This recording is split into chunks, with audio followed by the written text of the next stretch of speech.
ठीक है, ज्वाइन कर लीजिए सारे लोग। अभी 33 आदमी ही ज्वाइन हुए हैं।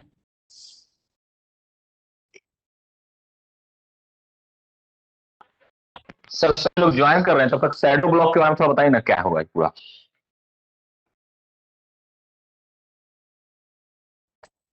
अच्छा ठीक है, देखिए शैडो ब्लॉक क्या होता है कि शैडो मतलब क्या होता है, एक टाइप से परछाई हो गई, यानी कि ब्लॉक कोई और लिया है और उसके ब्लॉक के ड्यूरेशन के अंदर में ही आप अपना ब्लॉक ले रहे हैं। जैसे अभी आप लोग का क्या होता है, मशीन जो है देखे होंगे, प्लेजर मशीन वगैरह जो काम करता है बहुत बड़ा बड़ा ब्लॉक लेता है। या फिर आपका जो अभी एक काम हो रहा है LHS ब्लॉक जो बोलते हैं हम लोग का, लिमिटेड हाइट सबवे, जो आपका अंडर पासेस जो बन रहा है उसके लिए, जो सब ब्लॉक क्या होता है 4 घंटा 5 घंटा 6 घंटा का होता है।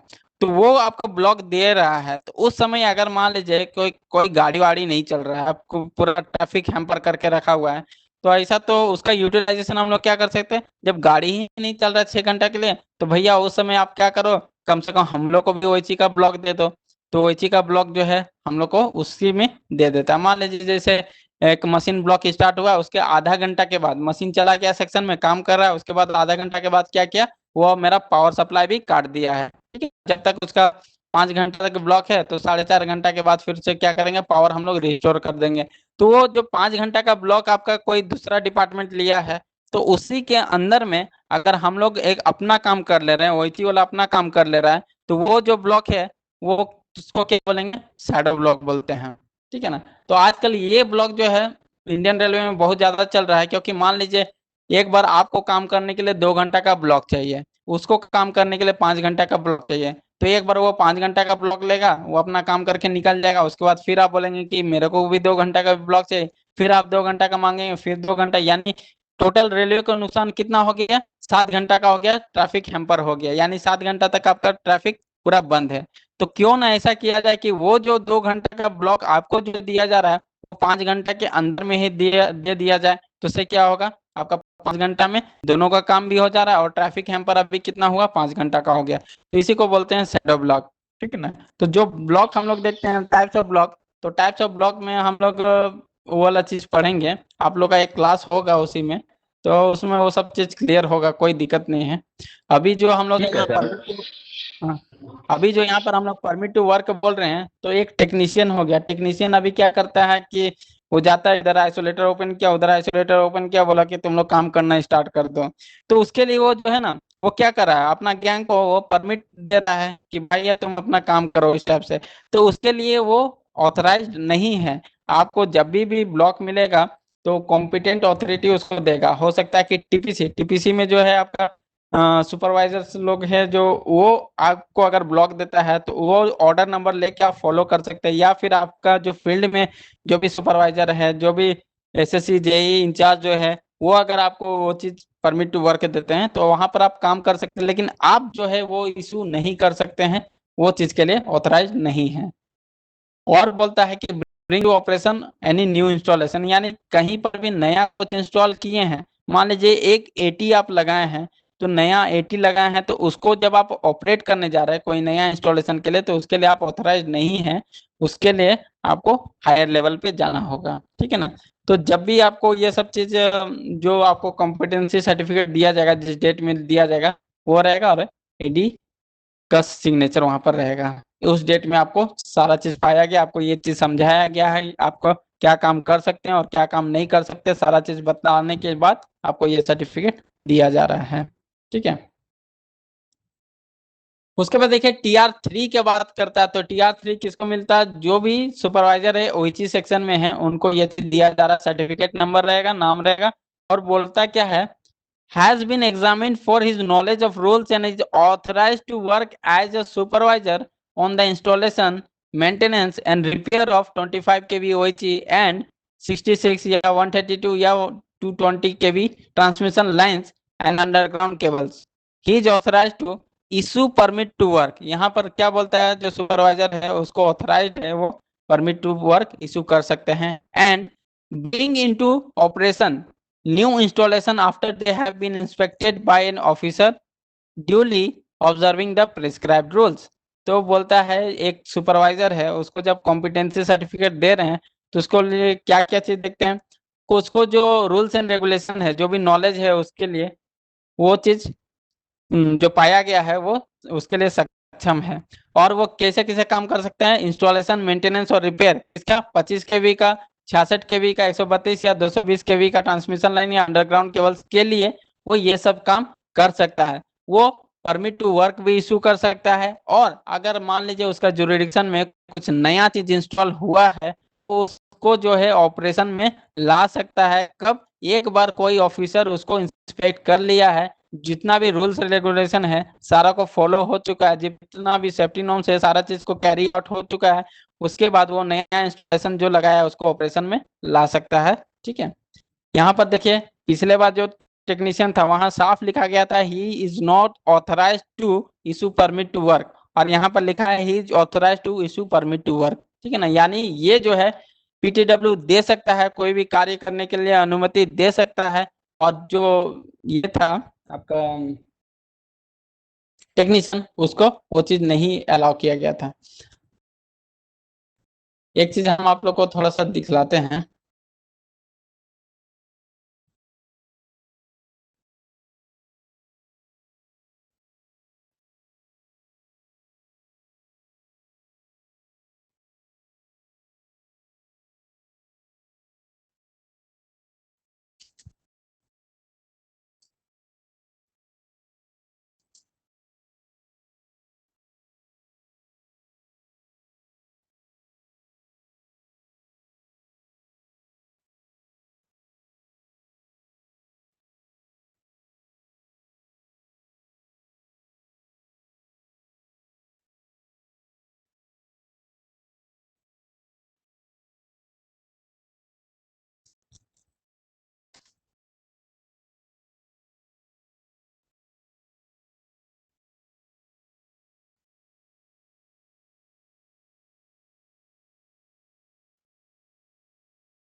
अच्छा ठीक है, जब तक उधर खुल रहा है, एक पीडीएफ से आप लोग को शेयर कर रहे थे, तब तक देख लेते हैं ड्राइवर का भी।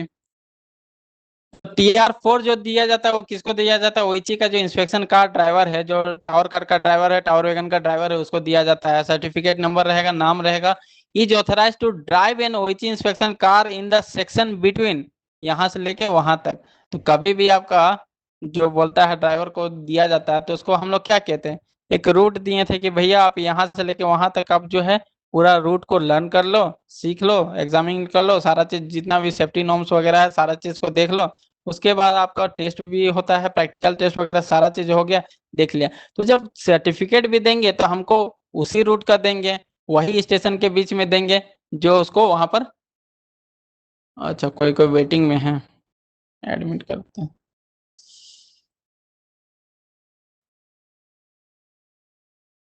अच्छा, जिनका भी ज्वाइन नहीं हुआ है एक बार फिर से ज्वाइन करने के लिए बोल दीजिएगा, मीटिंग अनलॉक कर दिए हैं।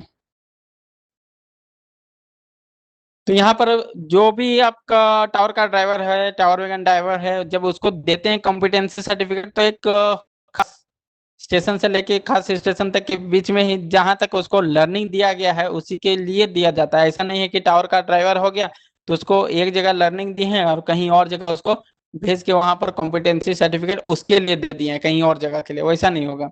Duly observing all the safety rules and standing instruction, his written declaration dated, जो एक बात बोले थे ना कि वो एक डिक्लेरेशन साइन करके देता है कि ठीक है हमको इस रूट में आपको सिखलाया गया है, हम यहाँ पर पूरा मतलब कि सीख चुके हैं, सारा चीज जानकारी मिल चुका है, और वो साइन करके एक डिक्लेरेशन देता है। तो वो डिक्लेरेशन जो वो दिया है जिस डेट का, वो डेट यहाँ पर मेंशन करना है।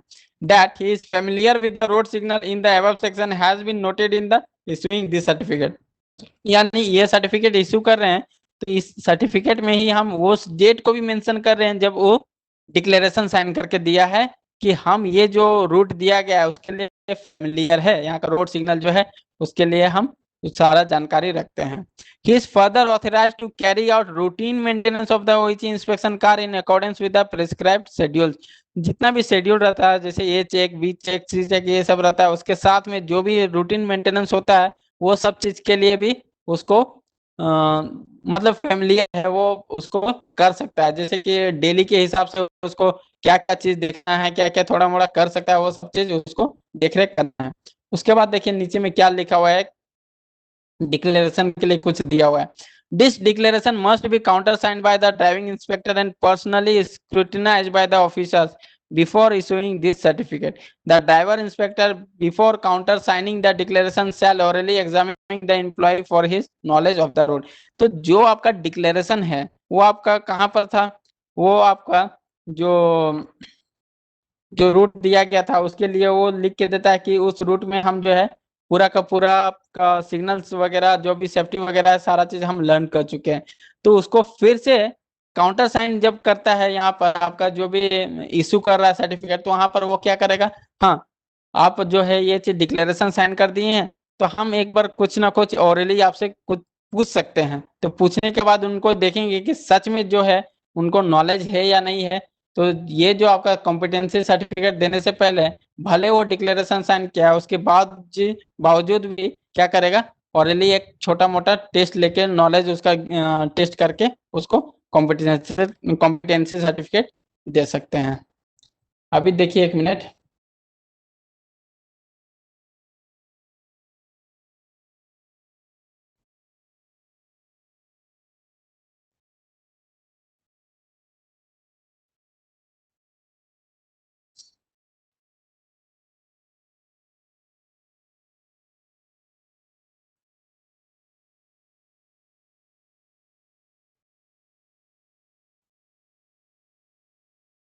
फिर हम लोग पीएसआई का जो स्किल्ड स्टाफ है, जो टेक्नीशियन है, उनको जो कॉम्पिटेंसी सर्टिफिकेट देते हैं, तो वो चीज में एक चीज क्या क्या चीज होगा, क्या किस चीज के लिए ऑथराइज है, क्या चीज के लिए ऑथराइज नहीं है, वो चीज देख लेते हैं।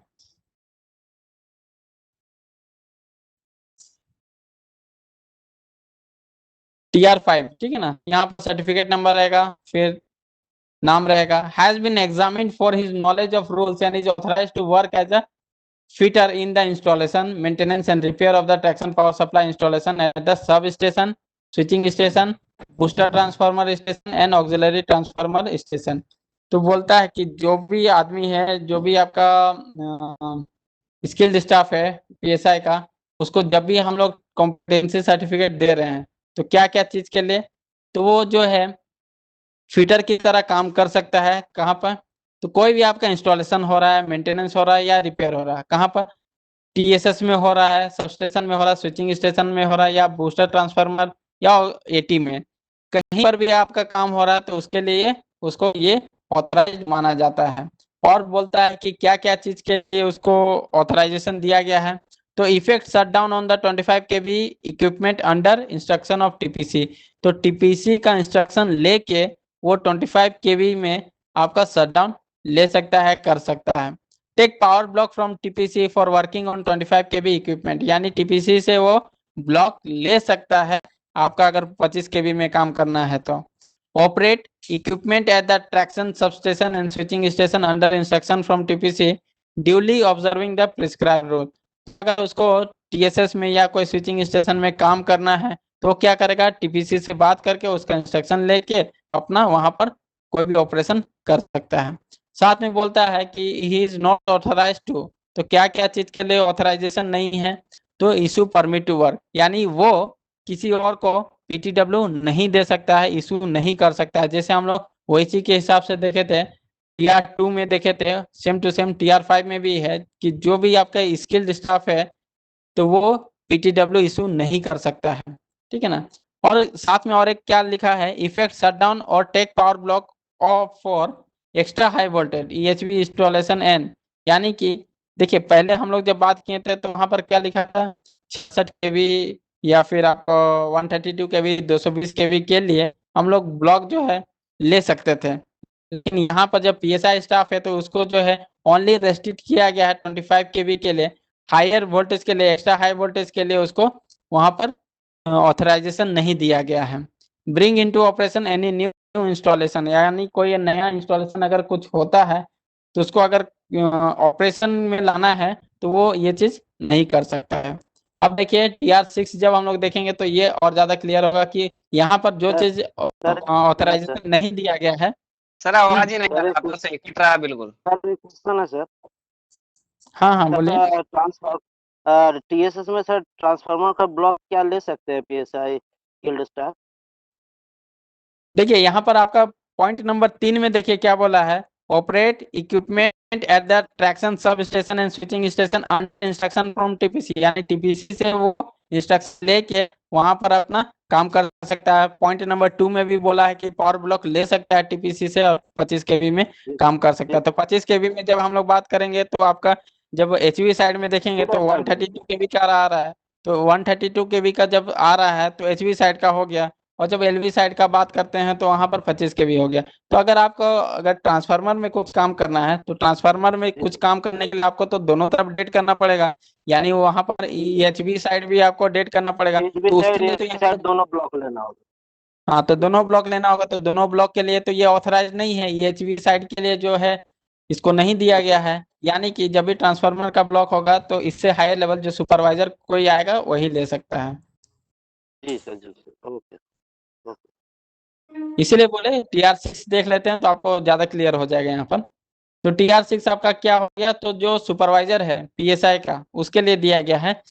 सर्टिफिकेट नंबर ऊपर में रहेगा, उसके बाद आपका यहाँ पर नाम रहेगा, has been examine for his knowledge of rules and is authorise to work as a supervisor on the installation maintenance and repair of 25 KV and extra high voltage. यानी जहां पर स्किल्ड स्टाफ को बोला था ओनली 25 केवी के लिए, जब supervisor का बात आता है तो यहाँ पर EHV side extra high voltage side को भी जोड़ दिया जाता है। At traction power supply installation at sub station switching station and booster transformer station in addition to items covered by certificate number TR5, यानी TR5 में जो जो था वो तो रहेगा ही, साथ में ही इज ऑथराइज टू, और क्या क्या चीज ऑथराइज इसको दिया गया है, issue permit to work on 25 KV and extra high voltage EHV equipment. यानी कि यहाँ पर पहले हम लोग वहां पर जो स्किल्ड स्टाफ था उसको क्या बोले थे, परमिट टू वर्क जो है इशू नहीं कर सकता, लेकिन यहाँ पर जब सुपरवाइजर रहेगा तो 25 के भी हो या एक्स्ट्रा हाई वोल्टेज हो दोनों के लिए वो PTW दे सकता है। साथ में बोलता है bring into operation new 25 KV sir, and एक एक्स्ट्रा क्वेश्चन हाई है। Voltage installation. सर एक क्वेश्चन है, ये जो TR1 से लेकर के जो TR1 TR2 TR3 और ये TR5 6 ये सब इशू होता है, तो इसमें कितने दिन का ट्रेनिंग किस चीज में होना चाहिए, इंस्टीट्यूशनल ट्रेनिंग, इसका भी कोई डिटेल्स रहता होगा?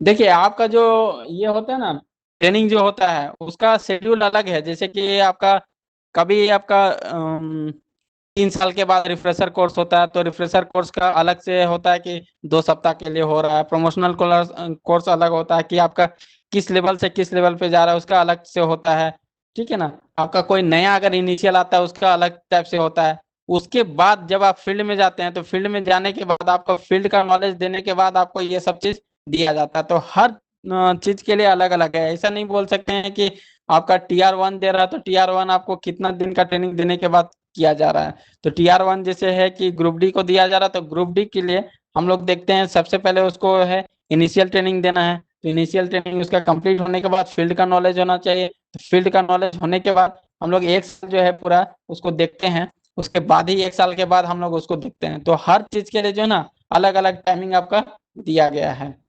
जैसे कि आपका अब कोई इसके लिए कोई बुक मेंशन रहता है क्या, कोई बुक में ये सब पूरा डिटेल्स मेंशन होगा ना? अभी तो है, मेरा पास तो फिलहाल अभी नहीं है वैसा, बोलेंगे तो हम कहीं से ढूंढ के आपको दे सकते हैं। बिल्कुल सर, हम कैसे उम्मीद करना चाहेंगे कि हमें मिले, क्योंकि इसमें जानकारी मिलेगा कि कौन सा स्टाफ में कितना दिन ट्रेनिंग करना है और क्या जो क्या है उसके सर्टिफिकेट। एक्चुअली ACTM में भी अगर दिया होगा तो एक बार हम देख लेते हैं, होगा तो आप लोग को बतला देंगे। ठीक है, फिर देखिए सेकंड पॉइंट में क्या बोल रहा था, आपका एक्स्ट्रा हाई वोल्टेज है या फिर 25 केवी है, उसमें अगर कोई नया आपका इंस्टॉलेशन करते हैं और उसको आपको ऑपरेशन में लाना है तो आप वहां पर ला सकते हैं। एक बार जो है ऑफिसर उसको इंस्पेक्ट करके चला जाता है, उसके बाद उसमें जो भी सेफ्टी नॉर्म्स रहता है, जो भी रूल्स रेगुलेशन है, उसको फॉलो करने के बाद आप उसको ऑपरेशन में ला सकते हैं। तो जब भी TR6 दिया जाता है तो DEEE जो है इशू करते हैं after a written and oral test के बाद में। ठीक है, उसका बाद देखिए आपका TR7 जो है, यहाँ पर एक चीज है कि रिले आपको ऑपरेट करना है, उसके लिए दिया गया है। तो यहाँ पर जो भी स्टाफ है, या स्किल्ड स्टाफ है या सुपरवाइजर है, जो भी आपका डील करते हैं प्रोटेक्टिव रिले के साथ में, इंस्ट्रूमेंट के साथ में, उनको TR7 दिया जाता है। जिनको TR7 नहीं मिलता है वो आपको रिले को ऑपरेट करने के लिए सक्षम नहीं है। तो सर्टिफिकेट नंबर रहेगा, नाम रहेगा, डिजिग्नेशन रहेगा, has been examined for his knowledge of rules as well as his skill pertaining to the maintenance, testing and repairs of protective relay and associate circuits and instrument in the traction substation and switching station। तो बोलता है आपका जो भी relay है, protective relay है, तो उसका अगर मेंटेनेंस करना है, उसका अगर टेस्टिंग करना है, उसका अगर रिपेयर करना है, साथ में रिले के एसोसिएटेड कोई सर्किट रहेगा या कोई इंस्ट्रूमेंट रहेगा, उसमें अगर आपको ये सब काम करना है तो उसके लिए उसको नॉलेज होना चाहिए, स्किल होना चाहिए। तो वैसा आदमी को ही आपको TR7 दिया जाएगा। उसके बाद देखते हैं कि ऑथराइजेशन क्या क्या इसको दिया गया है। Work as a skilled artisan to perform the above type of duty. Above type of duty बोलने का मतलब आपका जो भी रिले से रिलेटेड आपका मेंटेनेंस, टेस्टिंग, रिपेयर है, वो सब चीज वहां पर किया जा सकता है। सुपरवाइज द एबव वर्क, यानी कि कोई काम अगर आप करा रहे हैं तो आप वहां पर सुपरवाइजरी कर सकते हैं, आप अपने अंडर में वो सब काम करा सकते हैं। He is authorized to bring into operation new installation only after they have been inspected by the officer। अगर कोई नया इंस्टॉलेशन रहता है, उसको ऑपरेशन में लाना है तो वो ला सकता है, उसके लिए ऑथराइज है। बस एक शर्त है कि एक बार उसका इंस्पेक्शन जो है ऑफिसर के द्वारा हो जाना चाहिए। ठीक है ना, D या A इसको इशू कर सकते हैं। उसके बाद देखिए TR8 बोलता है आपका कॉम्पिटेंसी सर्टिफिकेट किसको मिलेगा, तो स्किल्ड स्टाफ RC के लिए, रिमोट कंट्रोल के लिए। तो RCC में जो है रिमोट कंट्रोल जो बैठे हैं, उसका जो स्किल्ड स्टाफ है, उसको जब हम लोग कॉम्पिटेंसी देते हैं तो उसका कॉम्पिटेंसी सर्टिफिकेट का नंबर TR8 होगा। ठीक है ना, सर्टिफिकेट नंबर रहेगा और फिर नाम रहेगा।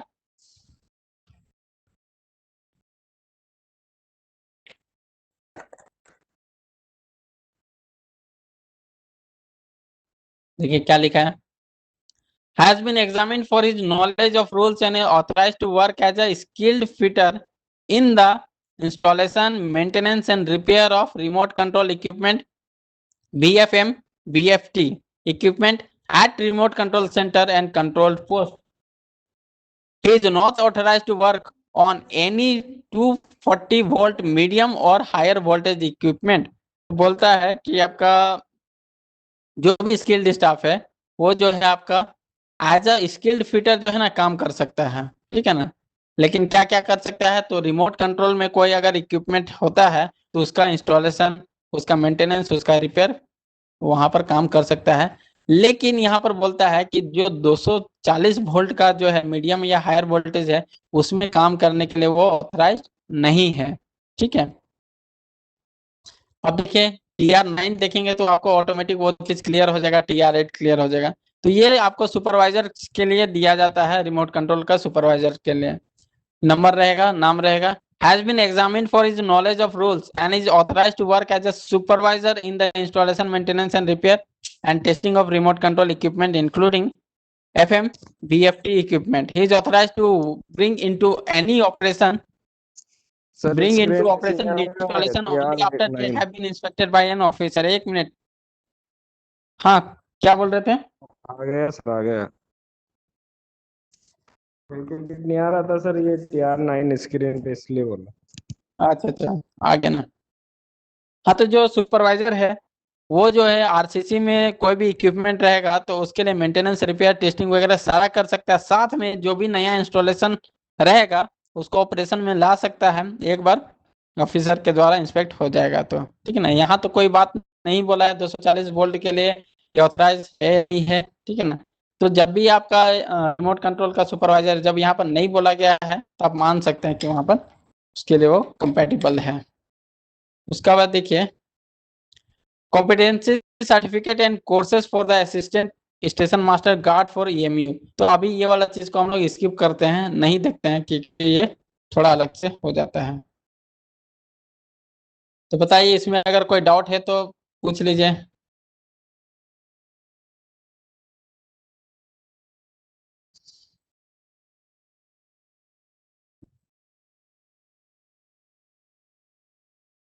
सर किसी को बोले कोई इसका डाउट है? PDF थोड़ा ग्रुप में दे दीजिएगा सर। अच्छा ठीक है, भेज देंगे। Thank you sir. आपको थोड़ा सा वो दिखलाना चाह रहे थे ETR वाला।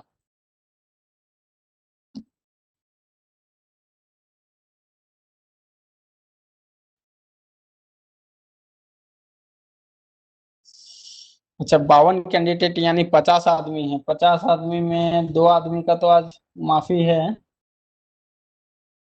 लेकिन बाकी का फिर कौन कौन गायब है? कोई किसी के साथ मिल के क्लास कर रहा है क्या?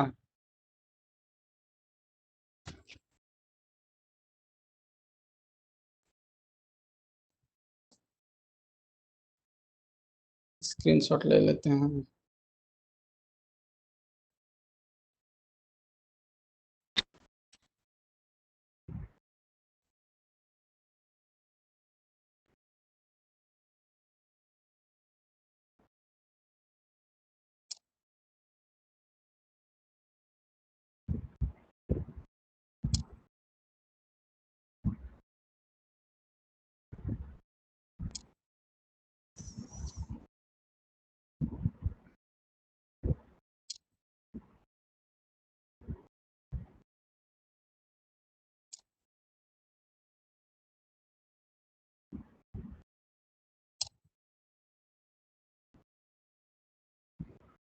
चलिए अगर कुछ डाउट नहीं है तो हम मीटिंग को अभी समाप्त कर देते हैं और 10-15 मिनट बाद फिर से आप लोग का जो है ना नया कुछ स्टार्ट होगा PSI रिलेटेड, ठीक है? ठीक है सर। कितने टाइम में जुड़ना है सर?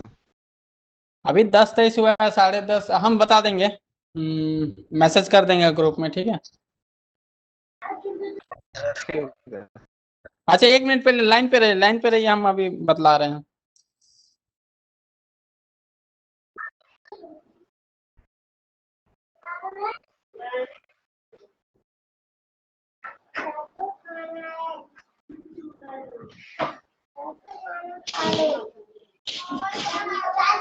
हम्म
अच्छा आप लोग जो है ना 5 मिनट अभी ब्रेक ले लीजिए, 5 मिनट में फिर नया से ज्वाइन करते हैं, ठीक है? संवाद स्पष्ट है सर। ठीक, 5 मिनट के बाद फिर से 10:30 में जो है ना फिर से स्टार्ट होगा, नया टॉपिक लेते हैं। मीटिंग एंड करता हूँ अभी।